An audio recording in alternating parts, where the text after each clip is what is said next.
आदाब, मैं हूं शादाब और आप देख रहे हैं नेवक रिव्यूज़। 2013 में नेवक फाउंडेशन, अदाया सबरंग और हिंदुस्तानी प्रचार सभा ने मिलकर सादत हसन मंटो पर एक रोज़ा सेमिनार का इनेकाद किया था। यह सेमिनार उर्दू, हिंदी, मराठी और गुजराती इन 4 ज़बानों पर मुश्तमिल था।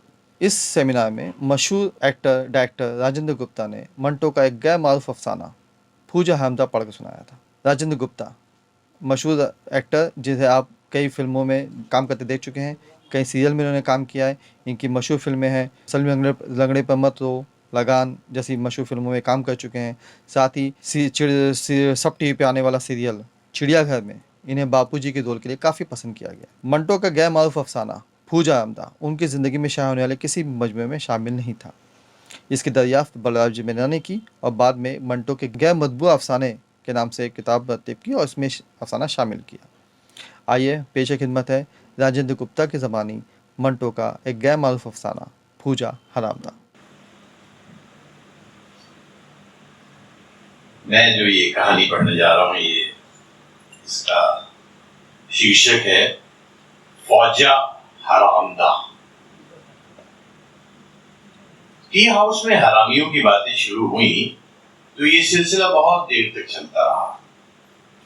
हर एक ने कम से कम एक हरामी के मुतालिक अपने तासुरात बयान किए, जिससे कि उसकी जिंदगी में वास्ता पड़ चुका था। कोई जलंधर का था, कोई सियालकोट का था, कोई लुधियाना का, कोई लाहौर का, मगर सब के सब स्कूल या कॉलेज की जिंदगी से मुतालिक थे। महर फिरोज साहब सबसे आखिर में बोले, आपने कहा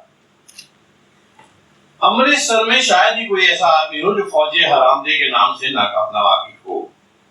यूं तो उस शहर में और भी कई हरामजादे थे, मगर उसके पल्ले के नहीं थे। वो नंबर 1 हरामजादा था। स्कूल में उसने तमाम मास्टरों की नाक में दम कर रखा था। हेडमास्टर जिसको देखते ही बड़े बड़े शैतान लड़कों का पेशाब खाता हो जाता था, फौजे से बहुत घबराता था, इसलिए कि उस पर उनके मशहूर बैत का भी कोई असर नहीं होता था। और यही वजह है कि उन्होंने तंग आकर उसको मारना छोड़ दिया था। ये 10वीं जमात की बात है। एक दिन यार लोगों ने उससे कहा, देख भाई फौजे, अगर तू अपने कपड़े उतार कर नंग धड़ंग स्कूल का एक चक्कर लगाएगा तो हम तुझे 1 रुपया देंगे। फौजे ने रुपया लेकर कान में उड़सा, कपड़े उतार कर बस्ते में बांधे और सबके सामने नंग धड़ंग चलना शुरू कर दिया। वो जिस क्लास के पास से भी गुजरता वो जाफरान जार बन जाती। चलते चलते वो हेडमास्टर साहब के दफ्तर के पास पहुंच गया।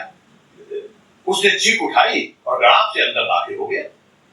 मालूम नहीं क्या हुआ कि हेडमास्टर साहब फौरन बौखलाए हुए बाहर निकले और उन्होंने चपरासी को बुलाकर कहा, अबे जा भाग के फौजी के घर जा और उसके कपड़े लेकर आ। कहता है कि मस्जिद के शिकावे में नहा रहा था, कोई चोर उसके कपड़े उठा के ले गया। दीनियात के मास्टर मौलवी पोटैटो थे। मालूम नहीं उन्हें पोटैटो किस रियायत से कहा जाता था, क्योंकि आलूओं की तो दाढ़ी होती नहीं। उनसे फौजा जरा दबता था। एक दिन ऐसा हुआ कि अंजुमन के मेंबरों के सामने जो स्कूल चलाते थे, मौलवी साहब ने गलती से फौजे से एक आयत का तर्जुमा पूछ लिया। चाहिए तो ये था कि वो खामोश रहता, मगर फिर फौजा हरामदा पहचाना कैसे जाता। उसके मुंह में जो भी आया उसने ऊल जरूर रख दिया। मौलवी पोटैटो के पसीने छूट गए। मेंबरों के जाते उन्होंने अपना असा उठाया और फौजी को वो 4 चोर की मार मारी कि बिलबिला उठा, मगर फिर भी बड़े अदब से कहता रहा, मौलवी साहब मेरा कोई कसूर नहीं है, मुझे कलमा ठीक से नहीं आता और आपने एक पूरी आयत का मतलब पूछ दिया। मारने से भी मौलवी पोटैटो साहब का जी नहीं भरा। वो फौजे के बाप के पास गए और उसे शिकायत की। फौजी के बाप ने उनकी सारी बातें सुनी और बड़े रहमनाक लहजे में कहा, मौलवी साहब मैं तो खुद उससे आजिज आ गया, मेरी समझ में नहीं आता कि इसकी इस्लाह कैसे हो सकती है। अभी कल की बात है, मैं पाखाने गया तो उसने बाहर से कुंडी चढ़ा दी। मैं अंदर से बहुत गरजा, उसे बेशुमार गालियां दी। और वो यही कहता था कि अगर मैं अठन्नी देने का वादा करूं तो दरवाजा खुले, और अगर मैं वादा करके फिर गया तो वो अगली मर्तबा कुंडी पे ताला भी लगा देगा। लाचार पहले तो वादा करना पड़ा और फिर अठन्नी देनी भी पड़ी। अब बताइए मैं ऐसे नापकार लड़के का करूं क्या? अल्लाह ही बेहतर जानता था कि उसका क्या होगा। पढ़ता पढ़ता खाक नहीं था। एंट्रेंस के इम्तिहान हुए तो सबको यकीन था कि वो बहुत बुरी तरह फेल होगा, मगर नतीजा निकला तो सबसे ज्यादा नंबर उसी। वो चाहता था कि कॉलेज में दाखिल हो, मगर उसके बाप की ये ख्वाहिश थी कि वो कोई हुनर सीखे, और नतीजा ये निकला कि वो 2 बरस तक आवारा फिरता रहा। इस दौरान उसने जो जो हरामजादियां की उनकी फहरिस्त बहुत लंबी है। तंग आकर उसके बाप ने बिल आखिर उसे कॉलेज में दाखिल करा दिया। पहले दिन उसने ये शरारत की कि मैथमेटिक्स के प्रोफेसर की साइकिल उठाकर एक दरख्त की सबसे ऊंची टहनी पे लगा। सब हैरान हुए कि साइकिल वहां पर पहुंची तो आखिर पहुंची कैसे। मगर वे लड़के जो स्कूल में फौजे के साथ पढ़ चुके थे अच्छी तरह जानते थे कि कारस्तानी फौजे के सिवा और किसी की हो ही नहीं सकती। उस एक ही शरारत ने उसका पूरे कॉलेज से तारुफ करा दिया। स्कूल में उसकी सरगर्मियों का मैदान महदूद था, लेकिन कॉलेज में यह मैदान बहुत वसी हो गया। पढ़ाई में, खेलों में, मुशायरों और मुबाहिसों में, कयामत की शरारतों में हर जगह फौजे का नाम रोशन था, और थोड़े ही दिनों में उसका नाम इतना रोशन हुआ कि सारे शहर में उसके गुंडेपन की धाक बैठ गई और बड़े जगादरी बदमाशों के कान काटने लगा। उसका कद नाटा था मगर बदन कसरती था। उसकी भेड़ों टक्कर बहुत मशहूर थी। वो ऐसे जोर से मुद्दे मुकाबिल के सामने के सीने में या पेट में अपने सर से टक्कर मारता कि मुद्दे मुकाबिल के सारे वजूद में एक जलजला सा आ जाता। एफए के दूसरे साल में उसने तफरीहन प्रिंसिपल की नई मोटर के पेट्रोल टैंक में 4 आने की शक्कर डाल दी, जिसने कि कार का सारा इंजन गारद कर दिया। प्रिंसिपल को किसी न किसी तरीके से मालूम तो हो गया कि ये खतरनाक शरारत फौजे की है, मगर हैरत है कि उन्होंने उसको माफ कर दिया। बाद में मालूम हुआ कि फौजी को उनके बहुत सारे राज मालूम थे। ये वो जमाना था जब कांग्रेस का बहुत जोर था। अंग्रेजों के खिलाफ खुल्लम खुल्ला जलसे हो रहे थे। हुकूमत का तख्ता उलटने की कई नाकाम साजिशें हो चुकी थी। गिरफ्तारियों की भरमार थी। सब जेल बागियों से पुर थे। आए दिन रेल की पटरियां उखाड़ी जाती थी। खतों के भक्कों में आतिशगीर मादा डाला जाता था। बम बनाए जा रहे थे। पिस्तौल बरामद हो रहे थे। गर्ज की एक हंगामा बरपा था, जिसमें स्कूलों और कॉलेज के तालिबे इल्म भी शामिल थे। फौजा सियासी आदमी बिल्कुल नहीं था। मेरा ख्याल तो यह है कि उसको ये भी मालूम नहीं था कि महात्मा गांधी कौन है। लेकिन जब अचानक एक रोज उसे पुलिस ने गिरफ्तार कर दिया, और वो भी एक साजिश के सिलसिले में, तो सबको बड़ी हैरत हुई। इससे पहले कई साजिशें पकड़ी जा चुकी थी। सैंडर्स के कत्ल के सिलसिले में भगत सिंह और दत्त को फांसी हो चुकी थी, इसलिए ये नया मामला भी कुछ संगीन ही मालूम हो रहा था। इल्जाम ये था कि मुख्तलिफ कॉलेजों के लड़कों ने मिलकर एक खुफिया जमात बनाई है, जिनका मकसद हुजूर मुल्क के मुअज्जम की सल्तनत का तख्ता उलटना है। कुछ लड़कों ने कॉलेज की लेबोरेटरी से पिक्रिक एसिड चुराया था, जो बम बनाने के काम आता था, और फौजी के बारे में शुबा था कि वो उस चोरी में शरीक था और उसको तमाम खुफिया बातों का रहस्य था, इल्म था। उसके बाद कॉलेज के 2 और लड़के भी पकड़े गए। उनमें एक मशहूर बैरिस्टर का लड़का था और दूसरा रईसजादा था। दोनों डॉक्टरी मुआयने के मुताबिक मरीज थे, इसलिए पुलिस की मारपीट से बच गए। शामत गरीब फौजी हरामदेगी आई। थाने में उसको उल्टा लटका कर पीटा गया। बर्फ की सिरों पर खड़ा किया गया। गर्ज ये कि हर किस्म की जिस्मानी अजियत उसे पहुंचाई गई, और वो राज की बातें उगल दी। मगर वो भी कुत्ते की एक ही हड्डी था। टस से मस ना हुआ, बल्कि थाने में भी कमबख्त अपनी शरारतों से पार नहीं आया। एक मर्तबा जब वो मार बर्दाश्त नहीं कर सका, तो उसने थानेदार से हाथ रोक लेने की दरख्वास्त की और वादा किया कि वो सब कुछ बता देगा। वो बिल्कुल निहाल था। इसलिए उसने गर्म गर्म दूध और जलेबियां मांगी। जब उसकी तबीयत कदरे बहाल हुई तो थानेदार ने कागज कलम संभाला और उससे कहा, अब बताओ।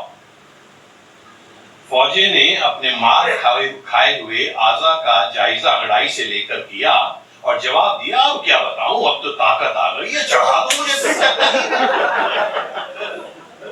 ऐसे और भी कई किस्से हैं जो मुझे याद नहीं रहे, मगर ये किस्सा पुरलुत्फ है। मलिक हफीज जो हमारा हम जमात था, उसकी जुबान से आप सुनते तो और भी मजा आता। एक दिन पुलिस के 2 सिपाही फौजी को अदालत में पेश करने के लिए ले जा रहे थे। कचहरी में उसकी नजर मलिक हफीज पर पड़ गई, जो किसी काम से वहां आया हुआ था। मलिक हफीज को देखते ही फौजा पुकारा, अस्सलाम वालेकुम हफीज साहब। मलिक हफीज चौंका। फौजा हथकड़ियों में उसके सामने खड़ा मुस्कुरा रहा था। मलिक साहब, बहुत उदास हो गया हूं, जी चाहता है कि आप भी आ जाएं मेरे पास, बस मेरा नाम ले देना ही काफी है। मलिक हफीज ने जब फौजी की बात सुनी तो उसकी रूह कब्ज हो गई। फौजी ने मलिक हफीज को ढालस दी, घबराओ नहीं मलिक, मैं तो मजाक कर रहा हूं, वैसे मेरे लायक कोई करनूत हो तो बताइए।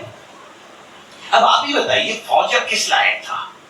मलिक हफीज घबरा गए और कन्नी कतरा के भागने ही वाले थे कि फौजी ने कहा, भाई और तो देखो हमसे कुछ हो नहीं सकता, मगर कहो तो तुम्हारे बदबूदार कुएं की गार निकलवा दे। मलिक हफीज ही आपको बता सकता है कि फौजी को उस कुएं से सॉरी मलिक हफीज ही आपको बता सकता है कि फौजी को उस कुएं से कितनी नफरत थी। उस कुएं के पानी से ऐसी बांस आती थी जैसे मरे हुए चूहों की आती है। मालूम नहीं कि लोग उसे साफ क्यों नहीं करवा रहे थे। एक हफ्ते के बाद, जैसा कि मलिक हफीज का बयान है, वो बाहर नहाने के लिए निकला तो क्या देखता है कि 2-3 टोबे कुएं की गंदगी निकालने में मसरूफ हैं। मलिक हफीज बहुत हैरान हुआ कि माजरा क्या है, टोबों को बुलाया किसने है।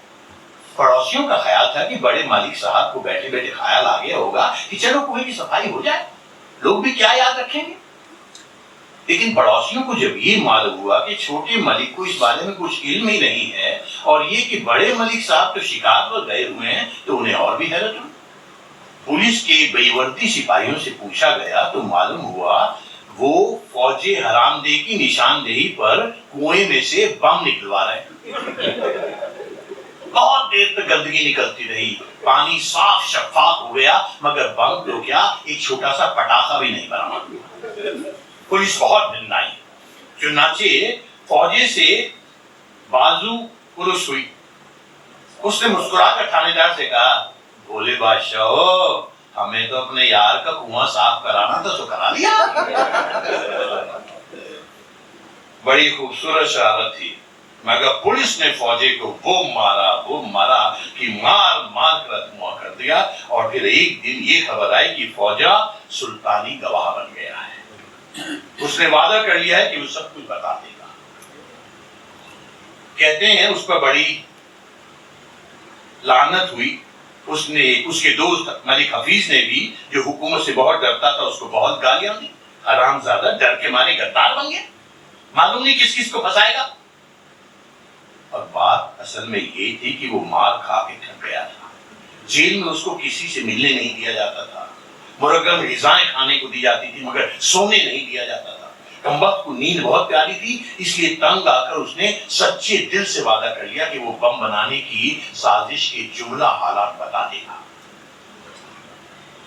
रखा तो उसे जेल में ही गया, मगर अब उस पर कोई सख्ती न थी।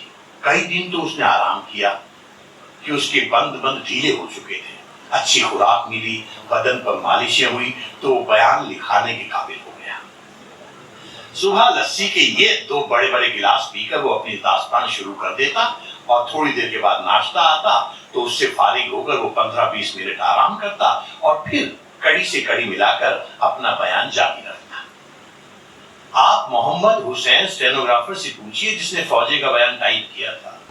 उसका तो कहना है कि फौजी हरामदे ने पूरा 1 महीना लिया और वो सारा जाल खोल के रख दिया जो साजिशियों ने मुल्क के इस कोने से उस कोने तक बिछा रखा था और मजीद बिछाने का इरादा रखते थे।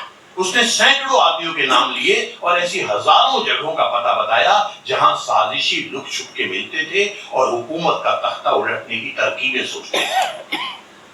ये बयान मोहम्मद हुसैन स्टेनोग्राफर का कहना है फुल स्केप के 250 सफ़ों पर फैला हुआ था और जब फौजी का बयान खत्म हुआ तो पुलिस ने उसे सामने रखकर प्लान बनाया। चुनांचे फौरन नई गिरफ्तारियां अमल में आई और एक बार फिर फौजी की मां बहन भूली जाने लगी। अखबारों ने भी दबी जबान में फौजी के खिलाफ काफी जहर उगला। अक्सरियत हुक्काम के खिलाफ थी, इसलिए फौजी की गद्दारी की हर जगह मजम्मत होने लगी। फौजा जेल में था जहां उसकी खूब खातिर तवाजुह हो रही थी। वो बड़ी तुर्रे वाली कलफ लगी पगड़ी सर पर बांधे, 2 घोड़े की बोसकी की कमीज और 40,000 लट्ठे की घेरेदार शलवार पहने जेल में यूं टहलता था जैसे कोई अफसर मुआयना कर रहा।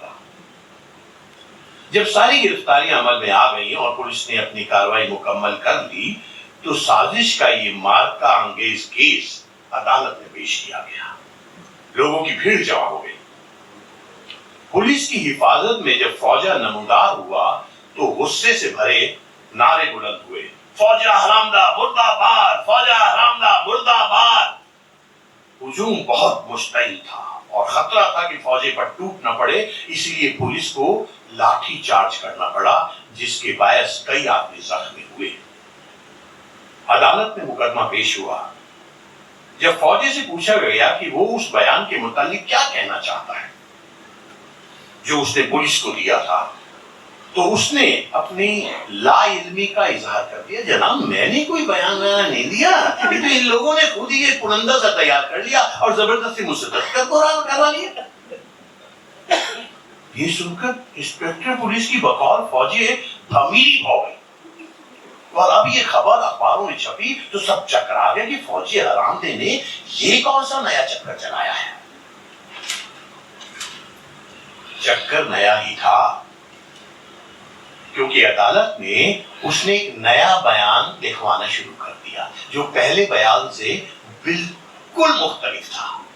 नया बयान भी करीब 15 दिन में खत्म हुआ और जब खत्म हुआ तो फुल स्केप के 158 सफ़े काले हो चुके थे।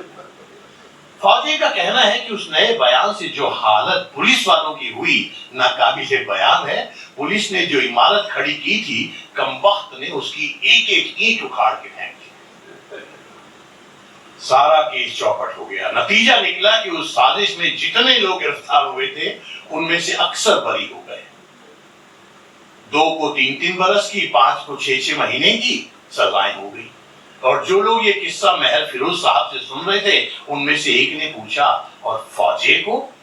महर फिरोज साहब ने कहा, फौजे को क्या होना था, वो तो वादा माफ यानी सुल्तानी गवाह था ही। एक ने जिसके दिलो दिमाग को फौजे हरामदी की शख्सियत ने बहुत ज्यादा मुतासिर किया था, वो महर फिरोज साहब से पूछ बैठा, फौजा आजकल कहां होता है? यही लाहौर में है, आड़त की दुकान करता है।